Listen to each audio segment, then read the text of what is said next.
I got my new scooty.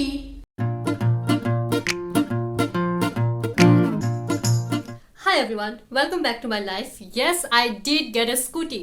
वैसे मैं गुवाहाटी से बिलोंग करती हूँ और मेरा जॉब का करंट जो लोकेशन है ना वो भी गुवाहाटी में है. So almost for the past 2 years I have been living in Guwahati और मेरे ऑफिस के लोग, मेरे नेबर्स, मेरे रिलेटिव्स, मेरे पेरेंट्स, सब लोगों ने ये कहा कि why don't you get a scooty. And to be very honest, I also wanted to get a scooty for the longest time. But मेरे साथ कुछ एक हादसा हुआ जिसकी वजह से मेरे अंदर इतना ज़्यादा डर बैठ गया था. And I am going to share that story with you today. But before that, you want to see my scooty? Come, I will show you.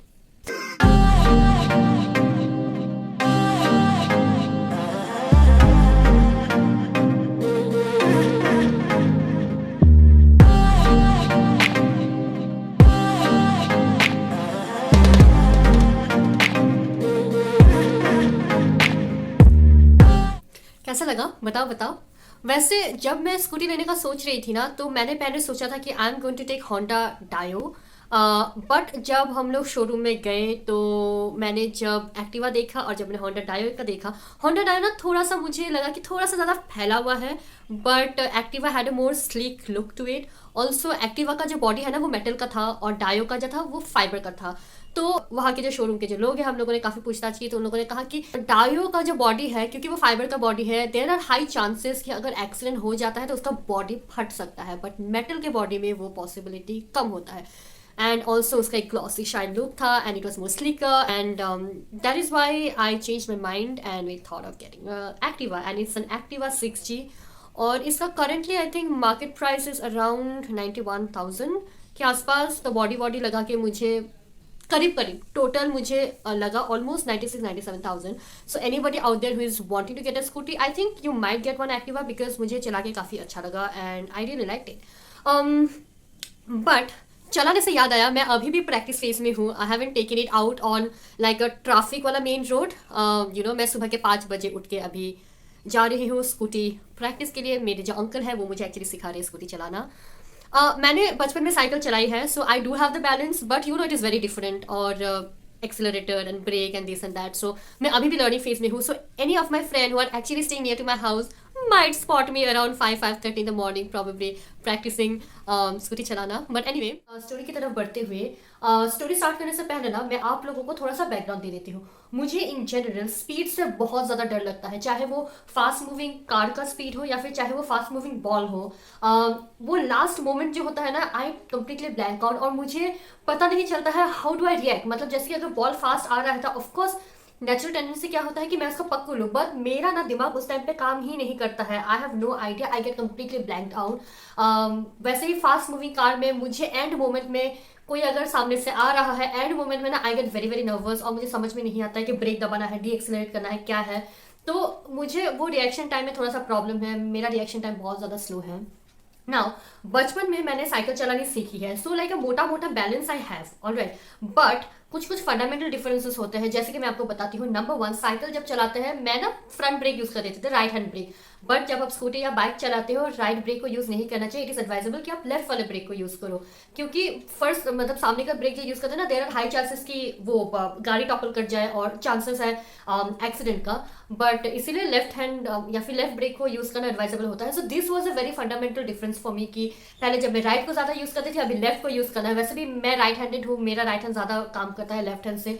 सो वो अचानक से लेफ्ट हैंड का ब्रेक दबाना is a task for me, क्योंकि ना मुझे वो consciously करना पड़ता है, वो ना अचानक से नहीं आता है, जिसकी वजह से मेरा रिएक्शन टाइम बढ़ जाता है. Now the second fundamental difference is that जब भी आप मूवीज में देखते हैं, जब भी वो बाइक चलाते हैं तो वो ना एक्सीलेटर को बहुत जोर से दबाते हैं या फिर बहुत ज्यादा आवाज आती है ना, भ्रूम भ्रूम. तो मुझे लगता था ना जोर से दबाते हैं और फिर गाड़ी ऐसे भागने लगता है. बट टेक्निकली स्पीकिंग वो एक्सीलेटर को थोड़ा सा ही दबाना पड़ता है, गाड़ी पिकअप ले लेती है. So that was another misconception that I had to learn, क्योंकि ये मेरा लाइक मेरा धारणा जो है वो गलत था. So this are the 2 misconception that first of all I had to go through. So जब मैं कॉलेज में थी उस वक्त मेरे एक फ्रेंड के पास स्कूटी था और मैंने सोचा कि क्योंकि मुझे ना कोई लाइफ स्किल्स आते नहीं है, जैसे कि मुझे स्विमिंग नहीं आती है, तो मुझे ड्राइविंग नहीं आती थी. तो आई वॉज लाइक कि भाई कुछ तो सीख ले, कभी ना कभी लाइफ में काम आ सकता है. तो मैंने बोला कि लाइक तुम सिखाओगे मुझे स्कूटी से? वैसे किया या ठीक है चलो सिखाते हैं। तो मैं कॉलेज में स्कूटी चलाना सीखी हूँ। अभी यू हैव टू अंडरस्टैंड कि कॉलेज का जो रास्ता होता है ना वो बहुत ज़्यादा चौड़े होते हैं और उसमें ट्रैफिक तो ना के बराबर होता है। तो साइंस के स्टूडेंट जो है ना वो थोड़ा सा समझेंगे कि जब भी हमको इक्वेशन लिखते हैं ना हम बड़े आइडियल कंडीशन पे इक्वेशन लिखते हैं। तो मैंने ना स्कूटी जब चलाने सीखी कॉलेज में, वो भी बड़ा आइडियल कंडीशन है, चौड़े रास्ते, कम ट्रैफिक, मतलब मस्त एकदम खाली रास्ता। तो स्कूटी चलानी मैंने सीखी। मैंने हार्डली ही 3 या 4 दिन ही मैंने स्कूटी चलाई होगी क्योंकि उसके बाद स्कूटी बेच दिया गया था। तो you can understand my level of experience, 3 या 4 दिन का, वो भी आइडियल कंडीशन पे। नाउ मेरा जॉब लग चुका था, मैं घर पे वापस आ गई और मेरा जॉब का ओरिएंटेशन होने में बस 15 दिन बाकी है। ओरिएंटेशन क्या है? जॉब जब आप करने जाते हो तो एक इंट्रोडक्टरी सेशन होता है, उसको ओरिएंटेशन बोलते हैं। तो मेरा वो ओरिएंटेशन चेन्नई में होने वाला था। अभी 15 दिन बाकी है। मैं घर पे ऐसे ही एक दिन यू नो लंच वगैरह करके मुझे ऐसा मन किया कि मैं चला। Now my father doesn't have a scooty, he has a bike. मैंने सोचा स्कूटी चलाना सीख रहे तो बाइक कौन सी बड़ी चीज़ है, मेरे से आराम से हो जाएगा। तो मैं मम्मी को पापा को बिना बताए मैं बाइक लेके मैं निकल गई। मेरे भाई मेरे साथ था, he knows how to ride bike. बहुत ज़्यादा एक्सपीरियंस नहीं है बट मुझसे काफ़ी बेटर है। सो मैं अपने भाई पे बहुत ज़्यादा भरोसा करके मैं अपने भाई को अपने साथ ले गया, मुझे बाइक चलाना है। मैं गई। अभी बाइक में एक और चीज़ होती है जिसको हम लोग गियर बोलते हैं, जो कि स्कूटी में नहीं होता है। स्कूटी में होता है बट वो ऑटोमेटिक होता है, मैनुअल नहीं होता है। बाइक में मैनुअल होता है। तो ये एक नया मैकेनिज्म है जिसके बारे में मुझे नहीं पता था। और क्योंकि मुझे गाड़ी चलाने में और स्पीड में वैसे भी डर लगता है, तो लाइक छोटी छोटी चीज़ें भी अगर ऐड हो जाती है तो आप समझ सकते हैं कि मेरा टेंशन और स्ट्रेस लेवल कितना ज़्यादा बढ़ जाएगा। बट एनीवे उस सब की परवाह ना करते हुए I was feeling so confident और मैं निकल के बाइक के साथ। 2-3 बार भाई ने क्या किया, भाई ने चला के दिया और मैं बस उसके बाद आई टूक इट लाइक राइट पे। तो 2-3 बार मैंने ऐसा अप डाउन किया। द थर्ड टाइम मैंने सोचा कि मैं थोड़ा सा इनिशिएटिव लेती हूँ। मैं पूरा का पूरा चलाने का प्रोसेस स्टार्ट से खुद शुरू करती हूँ। लाइक ब्रेक दबाना, एक्सलेट करना, मतलब क्लच को दबाना, साथ में गियर चेंज करना and everything.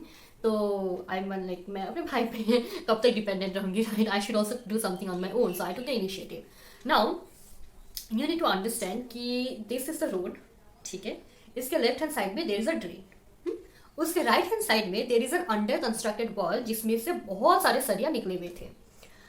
So I started the bike और मैंने एक्सीलरेटर थोड़ा सा ज़्यादा दबा दिया था, या and I told you about my reaction time being very very slow और फास्ट मूविंग से मुझे कितना डर लगता है। तो वो गाड़ी एकदम भागा, ठीक है? और वो भागा लेफ्ट की तरफ, मतलब नाले की तरफ। नाउ माई रिएक्शन टाइम, एक तो काम नहीं करता है मेरा दिमाग उस टाइम पे, और मैं देखा मैं नाले की तरफ भाग रही हूँ।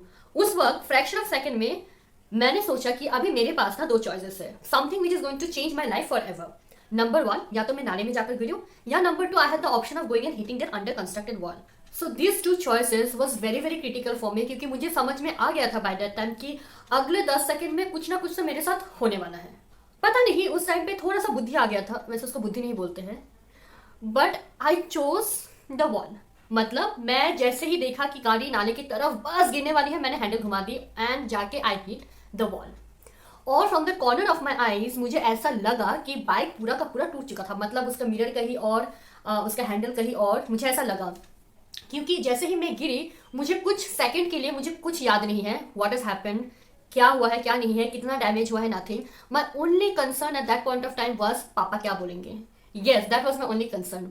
कुछ टाइम के बाद मेरा जब थोड़ा सा होश आया, मैंने देखा मेरे अगल बगल में काफ़ी सारे लोग खड़े थे and I could hear whispers कि अगर चलानी नहीं आती है तो क्यों चलाते हैं। Of course I was feeling little bit embarrassed, but मैंने बाइक को देखा, मैंने देखा कि नहीं बाइक इज ओके। शायद वो मेरा हेलुसिनेशन था कि सब कुछ टूट गया है।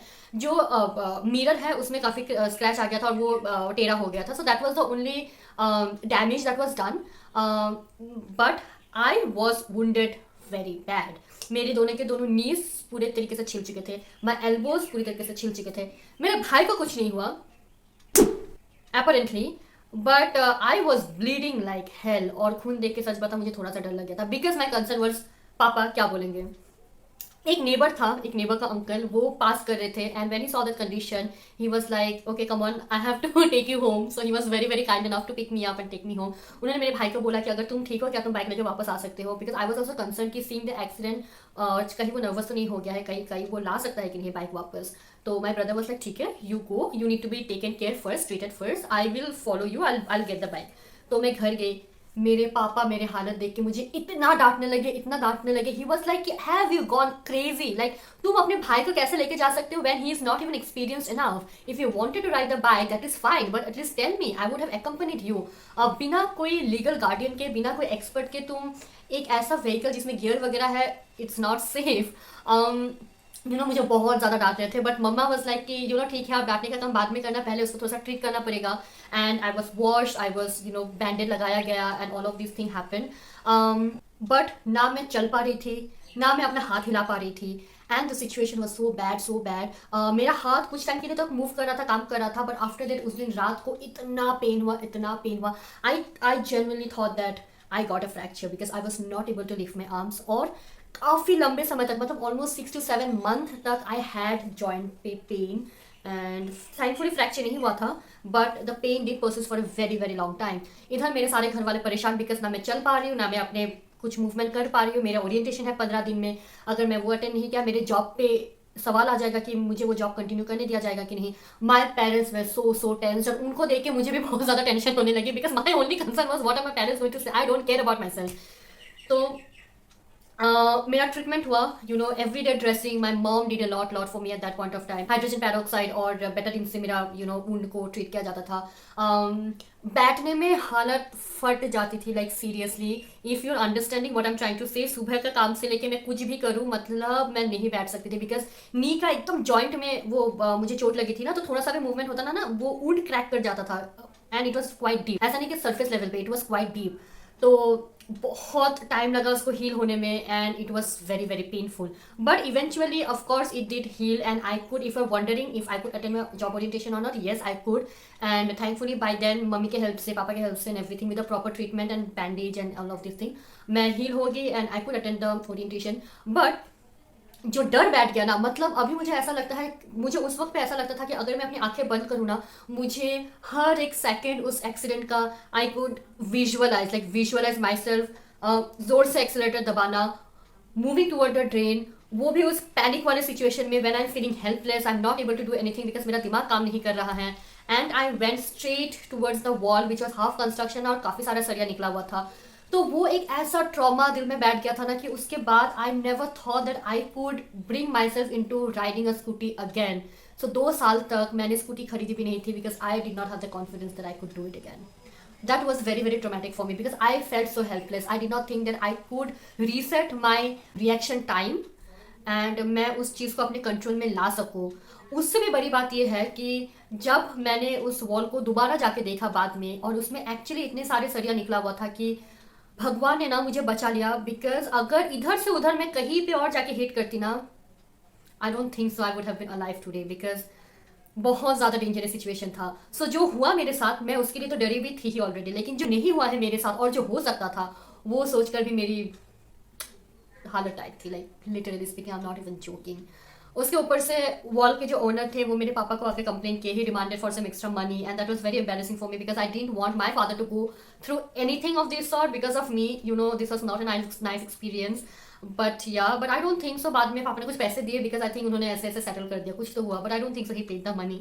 I have no idea, I don't remember about that. But उसके काफ़ी दिनों के बाद जब भी मैं एक्सीडेंट का नाम सुनती थी ना, एक्सीडेंट का नाम सुनते ही मेरा ट्रॉमा बढ़ जाता था, एंड मुझे काफ़ी टाइम लगा उस ट्रॉमा से हील करने में, उसको वो करने में। So now what I am doing basically is that I am trying to train my mind most importantly कि no, it's okay, you have had an accident, बहुत सारे लोगों का होता है, but you can overcome it, और तुम कर सकते हो। सो मैं अभी बहुत धीरे धीरे स्कूटी चलाने की कोशिश कर रही हूँ, बहुत ज़्यादा पेशेंस रख के अपना ब्रेक, अपना लेफ्ट हैंड को मैं ट्रेन कर रही हूँ कि कैसे वो ब्रेक को जल्दी से दबा सके, अपने रिएक्शन टाइम को मैं कैसे मिनिमाइज कर सकूँ। हालांकि अभी थोड़ा टाइम हो गया है, मैं ऑलमोस्ट लाइक 2 वीक्स से मैं अभी चला रही हूँ, so in fact I have gotten a little better now I would say, but फिर भी मुझे बहुत ज़्यादा प्रैक्टिस की ज़रूरत है बिकॉज वो ट्रॉमा को ओवरकम करना is also a task for me. So क्योंकि मैं एक बार एक्सीडेंट हो चुका है, मुझे पता है कि कैसा फील होता है। So I am working on that, I am still working on that, and hopefully I become a better driver. So that is what I am working on currently. But मैं एक और चीज़ एक्चुअली आपके साथ share करना चाहूँगी कि जैसे कि मैं बोल रही थी ना कि लास्ट मोमेंट स्ट्रेस या लास्ट मोमेंट एंग्जाइटी मेरा बहुत ज़्यादा है। कोई भी स्ट्रेस वाला सिचुएशन है, लास्ट मोमेंट में मुझे क्या करना चाहिए, मेरा ना वो उस वक्त ना दिमाग थोड़ा सा सुन पड़ जाता है, मेरा काम नहीं करता, and that is my drawback, and I am aware of it.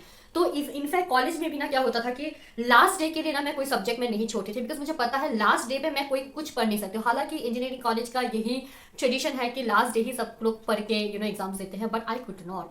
अब मुझे लास्ट मोमेंट स्ट्रेस चाहिए ही नहीं अपने लाइफ में। मुझे वो surprise no no, I am not a fan of last moment surprise. वो मेरे से वो एंग्जाइटी हो जाती है, मेरा दिमाग काम करना बंद कर देता है। वैसे भी रिएक्शन टाइम मेरा बहुत ज्यादा है, so I can not take stress.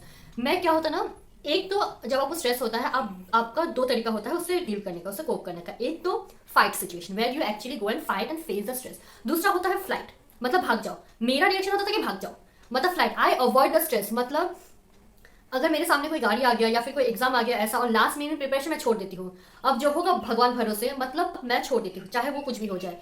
लेकिन धीरे धीरे जैसे मैं स्कूटी चला रही हूँ और I am training my mind, तो उस ट्रेनिंग के दौरान आई थिंक मैं अपना स्ट्रेस मैनेजमेंट में भी थोड़ा सा काम करने लगी हूँ अनकॉन्शियसली। नाउ अगर ऑफिस में भी ऐसा अचानक से कोई अगर स्ट्रेसफुल सिचुएशन आ जाती है कि लास्ट मिनट रिपोर्ट सबमिशन या फिर लास्ट मोमेंट कुछ करना पड़ता है, I think I have started to fight. I've started to find a solution, or that has genuinely been a big change in me also personally because of the exercise that I'm doing while I'm learning to ride a scooty. So ये मैंने पहले realise नहीं किया। Recently मेरे साथ ऐसा हुआ कि लास्ट मोमेंट में मुझे एक रिपोर्ट प्रिपेयर करना था एंड उतना ज़्यादा एंशियस नहीं थी मैं जितना मैं पहले हो जाती थी। And then I notice, oh, something has changed about me as a person too, and that was a happy change, that was a good change. तो होपफुली कुछ दिनों में प्रैक्टिस के साथ मैं एक अच्छा ड्राइवर बन जाऊँ फॉर स्कूटी। और कोई भी दोस्त, मेरी आपसे विनती है थ्रू दिस वीडियो कि अगर आप मेरे साथ कभी डबलिंग करना चाहते हैं, if you wanna ride with me to some place, make sure you have a life insurance, and this is an advice from a friend to a friend, this is for your own benefit, trust me. But अगर आपको मेरा ये accident relatable लगा in the sense कि अगर आप लोगों के साथ भी कभी ऐसा कुछ हुआ है, what was your first reaction and how did you overcome that trauma of going through an accident, please do let me know, क्योंकि this is actually going to be helpful for me, क्योंकि मुझे भी थोड़ा time लग रहा है इस चीज़ को समझने में, एडजस्ट करने में। सो आई होप कि शायद आपकी जर्नी से मुझे थोड़ी सी इंस्पिरेशन मिले, और ये भी मुझे थोड़ा सा बताइए कि रास्ते पर किस किस टाइप का सिचुएशन मैं फेस कर सकती हूँ विच आर पोटेंशियल थ्रेट, ताकि मैं थोड़ा सा प्रिपेयर हो सकूँ, because you know I hate last moment surprises. So please help me out, मुझे सरप्राइजेस नहीं चाहिए। आप लोगों के साथ ऐसा कोई एक्सीडेंटल स्ट्रेस अगर कुछ हुआ है, please let me know in the comment section में, ताकि I can prepare my mind to face that before the actual thing happens. So comment down in the comment section below. और it was really really nice talking to you, because शायद इस accident के बारे में इतना details में मैं पहली बार मैंने बात की है। Otherwise it was very very stressful, very very scary and a petrifying experience to even talk about it. But I think slowly with time I'm becoming much better, and with the practice मेरा डर थोड़ा सा कम हो जा रहा है। So I'm glad about that, and honestly speaking, that's a big achievement for me. Honestly, it's an achievement for me. It might not look like for a lot of people, but for me it is. So by the way, if you are watching my channel, if you like my channel, do let me know कि और किस type का videos मैं बना सकती हूँ, ताकि I can help myself connect to you more, and we can strengthen this community and share our good and bad experiences at the same time. And it would be really really nice to know what you think of this channel. How do I improve more? What else should I incorporate in this channel? या फिर किस type का मैं videos बनाऊँ, you know, that would be really really helpful. So I'm going to take a leave. I hope you have loved today's episode, my traumatic experience. But do take care of yourself, your loved ones, your family. Stay healthy, stay safe. I'm going to meet again next Friday, because I come up with a video every Friday. So until then, keep rocking, keep slaying.